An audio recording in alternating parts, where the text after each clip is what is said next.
Assalaamu calaykum waraxmatullaahi wabarakaatu. Asxaabta ku xiran channelka soo dhowaada. Maanta mawduuceenu waxa uu ku saabsan yahay ama aanu kaga hadlanaa beenta. Ku soo dhowow mawduuceena maanta, halkanna waa Gudgal Media.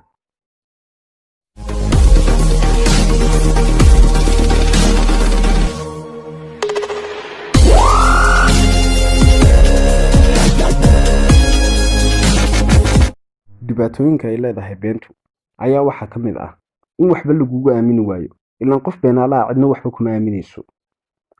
Nabigeena sallallahu calayhi wasallam ayaa maalin waxa u yimaada nin wuxuu ku dhahay, nebi allow, been ma deyn karo, khamri ma deyn karo, sinana ma deyn karo.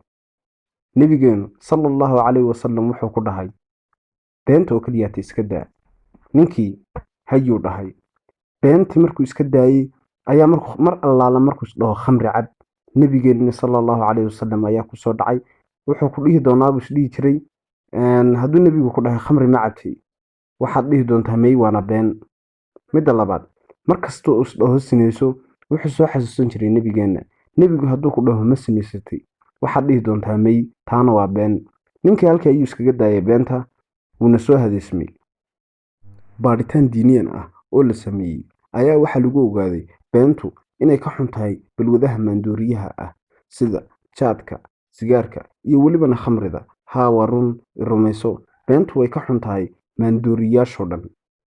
Dadka beentu ay la dheeraatay oo ay u noqotay balwad aysan dhaafi karin marnaba, oo ay macquul tahay hadday iska daayaan hal maalin ama nus yoom ayba xanuunsanayaan. Oh my god, alxamdulilah, ilaahay dadka nagama mid ama nagama dhigin.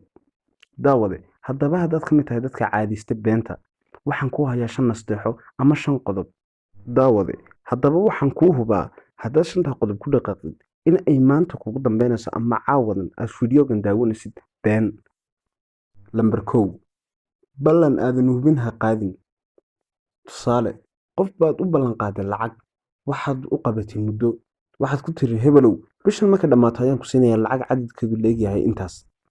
Bishii baa dhammaatay, lacagta adigii familkaaga bay kaa badan waayeen, lacagta sidii baa ku dhammaysay. Qofkaas muxuu ku qaatay beenaale? Almacno, tusaalahan waxaan uga dan leeyahay ballan aadan hubin ha qaadin. Qodobka labaad, dhaarta badan. Haddaad iska daysid dhaarta badan, hubaal waad deyn doontaa beenta badan. Fadlan dhaarta badan iska ilaali. Wax kastoo lagu qabsado, wallaahi bilaahi tallaahi aniga maahay, waxaasaa dhihin. Dhaarta badan iska daa, hubaal beenta badanna waad deyn doontaa. Qodobka saddexaad, iska daa go'aan qaadashada badan. Tusaale, waxaad tiri duba dambe uma ciyaarayo kubadda cagta.